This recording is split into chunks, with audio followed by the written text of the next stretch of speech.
अस्सलामुअलैकुम किद्दां हो तुसी सारे। आई होप सो कि आप सब लोग बहुत अच्छे होंगे और आपका रमज़ान भी बहुत अच्छा गुजरा होगा। अच्छा जनाब, आज मेन्यू में मैंने डिसाइड किया था कि मैंने इफ्तारी में कब्सा राइस बनाने हैं और आज मैंने सारी वो चीज़ें बनानी है जो सिर्फ मुझे पसंद है और किसी की मैंने ना कोई सुननी और ना बना के देनी है। अच्छा, सबसे पहले तो मैं जाके नीचे फ्रीज़र से ना गर्मा गर्म चिकन ले आई हुई थी। गर्मा गर्म नहीं, ठंडा ठंडा फ्रीज चिकन लेके आई थी। मैं क्या करती हूँ ना, मैं रमज़ान के अलावा भी मतलब मंथ में एक दफ़ा हिलाल ग्रोसरी कर लेती हूँ जिसके अंदर चिकन होता है, कीमा होता है, गोश्त होता है और इसके जितने बहन भाइयों वाली आइटम्स है ना, ये सारी इकट्ठी करके रख लेती हूँ। तो ये मेरे लिए बड़ा कन्वीनियंट होता है कि जब मैंने कुछ भी बनाना होता है तो ईजिली मैं फ्रीज़र से निकालती हूँ और निकाल के बना लेती हूँ। अच्छा, यहाँ पर मैंने ना कुछ फ्रूट धो के रख रही थी। मैं लेके आई थी बड़े माल्टे, मैंने इसका जूस बनाना था आज इफ्तारी में। मैं मोस्टली प्रेफर करती हूँ कि कोई अच्छा सा मज़े का ड्रिंक हो, नया मैं ट्राई करूँ। अच्छा, मोस्टली तो मैं क्या करती हूँ ना, मिल्क शेक वगैरह खजूर का और इस तरह की चीज़ें बना लेती हूँ, जैसे जामी शीरी का दूध हो गया, रूह अफ़ज़ा का और पता नहीं दूध सोडा वगैरह इस तरह का। लेकिन आज मेरा ना जूस बनाने पे दिल था साथ में। तो यहाँ पर मैंने चिकन को सबसे पहले डीप रोस्ट करने के लिए रख दिया हुआ था क्योंकि ये जमा हुआ था। ये देखिए, इसके ऊपर भी हलाल लिखा हुआ है। तो ये बाकायदा इन्होंने चिकन के ऊपर लिखा होता है अगर वो हलाल हो या ना हलाल हो।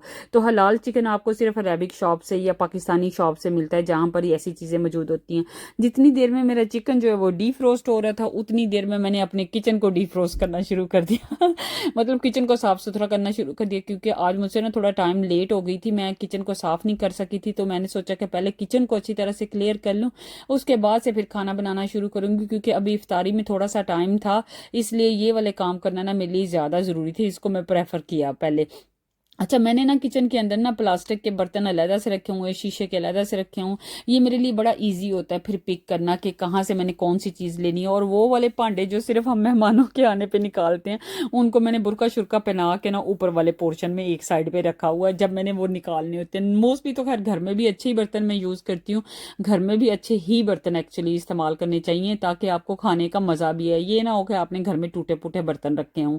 अच्छा, मैंने ना वैसे पाकिस्तान से एक डिनर सेट भी मैं लेके आई थी, डिनर सेट प्लास्टिक का भी लेके आई थी। उसका ये फ़ायदा होता है ना, वो जितना मर्जी गिरे वो टूटता नहीं है। लेकिन ये है कि ओवन में आप उसको इतना प्री हीट नहीं कर सकते क्योंकि उसमें थोड़ा ख़राब हो जाता है। अच्छा, आप सोच रहे होंगे भाई ये चाय कहाँ से आ गई, क्योंकि यहाँ पर तो रोज़ा था। चाय इस वजह से आ गई कि जब मैं बर्तन धो रही थी तो दरवाजे पर बैल हुई मेरी एक आ गई दोस्त, वो थी नॉर्वेजन। अब उनके तो रोज़े नहीं होते और उनको पाकिस्तानी चाय भी बड़ी पसंद है। अब उनको बंदा ये भी नहीं कह सकता कि भाई हमने आपको नहीं बना के देनी है। मैंने उसको सुलह मारी, उसने कहा जी बना दें। यहाँ पर मैं उसके लिए चाय बना रही थी, साथ जब मैं बर्तन को हैंडल कर रही थी तो जनाब मेरी चाय जो है ना धड़म से उबल गई। मुझे नहीं पता ये सिर्फ मेरे साथ होता है या आपके साथ होता है। एक सेकंड लगता है, पहले चाय बिल्कुल ठीक होती है, जैसे ही मेरा ध्यान साइड पे जाता है तो मेरी चाय उबल के ना वो चूल्हे पे सारी गिर जाती है। और ये मेरे साथ हर दूसरे तीसरे दिन होता है। मुझे समझ नहीं आती मैं इस पे कैसे ओवरकम करूँ। अच्छा, ये वो मेरे लिए ना रमज़ान की मतलब मुबारकबाद देने के लिए ना एक अरेबिक मिठाई लेके आई थी यहाँ से। अच्छा, जिस जगह हम रहते हैं वहाँ से पाकिस्तानी मिठाई नहीं मिलती है, थोड़ा सा 2-3 घंटे दूर एक जगह है वहाँ से मिल जाती है या कैपिटल से मिल जाती है। यहाँ पर मैंने अपने किचन को क्लीन किया और मैंने बनाना था ऑरेंज जूस। तो ये मैंने फ्रेश बड़े बड़े से ऑरेंजेस ले लिए, इनको अब मैं काटूंगी और इनका फ्रेश जूस जो है निकालूंगी। मुझे वैसे ये बड़े ऑरेंजेस का जूस जो है ना वो ज़्यादा पसंद आता है, लेकिन मेरी फैमिली के बाकी मेंबर्स को छोटे ऑरेंजेस का जूस पसंद आता है। पर मैंने कहा था ना आज मैंने सारी इफ्तारी अपनी मर्जी की बनानी है। तो इस वजह से मैं आज सारे जूसेस और हर चीज़ जो है ना वो भी अपनी मर्जी की निकाल के रख रही थी। अभी टाइम था तो मैंने सोचा कि जूस को ना और ड्रिंक्स को पहले बना के रख देती हूँ क्योंकि ड्रिंक्स को ना ठंडा होने में थोड़ा टाइम लेता है। और आपको पता है इफ्तारी में ना ठंडे ठंडे ड्रिंक्स जो है ना वो मज़े के लगते हैं, मुझे गर्म नहीं अच्छे लगते। और वैसे भी मैं ये जो मतलब बर्फ़ वगैरह है ना वो डाल के उस तरह से नहीं बनाती, मुझे वो नहीं अच्छा लगता। मुझे मतलब फ्रीज़र के टेम्परेचर पे अगर वो ठंडे हो जाएं तो अच्छे। अच्छा, यहाँ पर मैंने कब से की सारी चीज़ें जो है ना वो काट के और हर चीज़ हर मसाला जो है ना वो पहले से अरेंज कर लिया हुआ था। अगर आप मेरी कब्से की रेसिपी देखना चाहते हैं तो आप मेरे चैनल पे जाके विजिट कर सकते हैं, वहाँ पे मैंने कब्से राइस की रेसिपी शेयर की है। ये इतने कोई मज़े के बनते हैं कि मैं आप लोगों को क्या बताऊँ। मैंने आपको पहले भी बताया कि आप बिरयानी और आप जो है ना पुलाव भूल जाएंगी। ये एक थोड़ी सी हट के रेसिपी है। अच्छा, ये रेसिपी जो है ना आप ईद पे भी ट्राई कर सकते हैं। इसके अंदर थोड़ा देसी घी भी जाता है, ये बड़ी हेल्दी भी है। इसमें वो कोई बहुत ज़्यादा मिर्च मसाले भी नहीं जाते, लेकिन बहुत स्पेसिफिक से मसाले जो है ना वो इसके अंदर जाते हैं। यहाँ पर ये देखिए मैंने चिकन को धो के होल चिकन के साथ कब्सा राइस जो है ना वो बनता है। यहाँ पर मैंने खड़े मसाले जो हैं जिसमें तेज पत्ता था, बादियान का फूल था और दालचीनी थी, ये सारे मैंने डाल के ना घी डाला है और उसके अंदर मैंने थोड़ा सा देसी घी डाला है और थोड़ा सा ऑयल डाला है और इनको मैंने ऐड करके ना चिकन को डाल दिया। अच्छा, यहाँ पर मैंने थोड़ा सा सॉल्ट भी ऐड किया था। उसका फ़ायदा ये होता है कि आपका जो चिकन पाईजान है ना वो नीचे नहीं लगते हैं। प्याज, अदरक, लहसुन का पेस्ट और फ्रेश लहसुन जो है ना वो भी मैंने, लहसुन जो है गार्लिक जिसको आप कहते हैं, उसको आपने ऐड कर देना है। उससे भी इसका टेस्ट बहुत ज़्यादा इन्हेंस होता है। अच्छा, याद रखें कि आपने फ्रेश अदरक नहीं ऐड करना, आपने सिर्फ थोड़ा सा पेस्ट उसका ऐड करना है। अगर गार्लिक भी आपको फ्रेश इस तरह से नहीं पसंद है, उसके चंक्स वगैरह, तो आप वो भी स्किप कर दें, वो भी ऐड ना करें।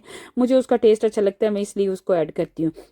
अच्छा, इस पॉइंट पे आपने इसके अंदर जो है ना ये सारे मसाले ऐड कर देने हैं। अच्छा, इसमें आपने मतलब वो जो चिकन क्यूब होती है ना एक, वो मस्ट ऐड करनी है, उसको आपने स्किप नहीं करना। यहाँ पर मैंने योगर्ट और साथ में टमाटर ऐड कर दिया। इसके अंदर हरी मिर्च जो है ना वो बिल्कुल ऐड नहीं होती।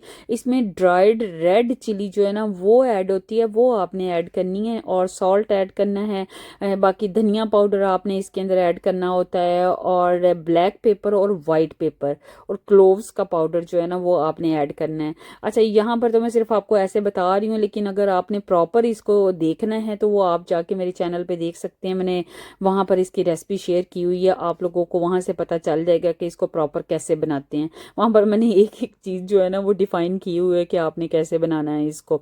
यहाँ पर मैं इसके अंदर वाइट पेपर जो है ना वो ऐड कर रही हूँ। ब्लैक पेपर आप थोड़ी सी ऐड कर लें, वाइट पेपर ऐड कर लें, बड़ा ही कोई यमी और कमाल का टेस्ट आता है। और ये होता है कि इसमें चावल रोस्ट भी हो जाते हैं और मतलब चिकन रोस्ट भी हो जाता है और पक जाता है।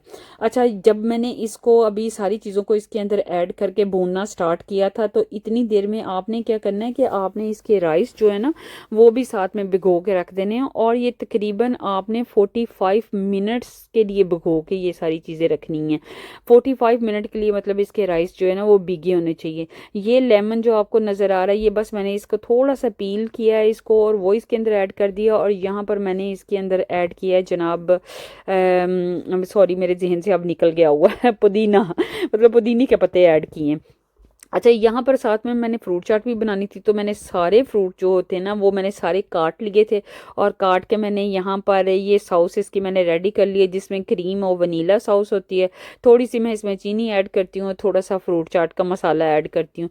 ये बड़ा ही कोई मज़े का फ्रूट चाट बनता है कि ये भी बस यमी है कि मुँह से नहीं उतरता। और ये बहुत में इसमें बहुत सारी चीज़ें जो है ना वो मैंने खुद से जनरेट की हुई हैं, अपनी रेसिपी जो है ना वो मैंने खुद से बनाई हुई हैं, उससे ना और भी कमाल का टेस्ट आता है। अच्छा, यहाँ पर मैंने इसको ना लो हीट पे कर दिया हुआ था क्योंकि लो हीट पे ना आपने इसको 45 मिनट के लिए चिकन को रखना है ताकि चिकन का जो सारा टेस्ट है ना वो पानी के अंदर आ जाए। और उसके बाद जब आप उसको रोस्ट करने के लिए रखेंगे ना उसी पानी में आपने दोबारा से राइस ऐड कर देने। यहाँ पर मैंने बादाम भी भिगो के रख दिए थे क्योंकि उसकी मैंने करनी थी इसके ऊपर गार्निश। ठीक है, यहाँ पर चिकन जो वो मेरा तकरीबन कंप्लीट हो गया हुआ था, मतलब गल गया हुआ था और ये 45 मिनट का मैंने एस्टिमेट टाइम लगाया हुआ था। और उसके बाद ही मैंने इसको रोस्ट करने के लिए रखना था। जितनी देर में हमारा चिकन जो है वो मैंने निकाल के फिर रोस्ट करने के लिए रख दिया और चावलों को मैंने जो रेस्ट का पानी था उसमें डाल दिया। यहाँ पर मैं खजूर का मिल्क शेक बना रही थी और बादाम का, ये मुझे बहुत पसंद है, इसको मैं स्किप नहीं कर सकती चाहे मैं जितने मर्जी ड्रिंक्स साथ में बना लूँ और हमेशा की तरह वाटरमेलन और स्ट्रॉबेरी जो है वो भी साथ में ज़रूरी होती है। ड्रिंक मैंने बना के ये भी ठंडा करने के लिए रख दिया था। फ्रूट भी कट चुका हुआ था, फ्रूट चाट भी जनाब हमारी बन चुकी हुई थी। और साथ में आज यहाँ पर ये मैं बना रही थी आलू के चिप्स। ये ऑलरेडी बने बनाए होते हैं तो बस इनको आपने रेडी करना होता है ओवन में। और ये मेरा माशाल्लाह से सारा मेन्यू जो है वो रेडी हो चुका है। इसमें कब्सा था, समोसे थे, फ्रूट चाट थी और साथ में खजूरें वगैरह। और ड्रिंक्स में मैंने आपको पता है कि मैंने आपको बताया हुआ है पहले, मैंने ऑरेंज जूस बनाया था और साथ में मैंने मिल्क शेक भी बनाया था। तो ये सारी चीज़ें मैंने एक जगह इकट्ठी किचन में इकट्ठा करके रख ली हुई थी। और वैसे भी मैं अगर थोड़ी देर पहले भी बना लूँ ना तो मैं इनको ओवन में भी रख देती होती हूँ ताकि ये गर्म ही रहे। मेरे पास जो प्री हीटर्स है ना तो उसमें ये खाना ख़राब नहीं होता है। उसके बाद यहाँ पर टेबल को मैंने मारी टाकी शाकी क्योंकि अब इफ्तारी का टाइम होने वाला था और यहाँ पर आके मैं सारा इफ्तारी का सामान जो है वो सेट कर दिया।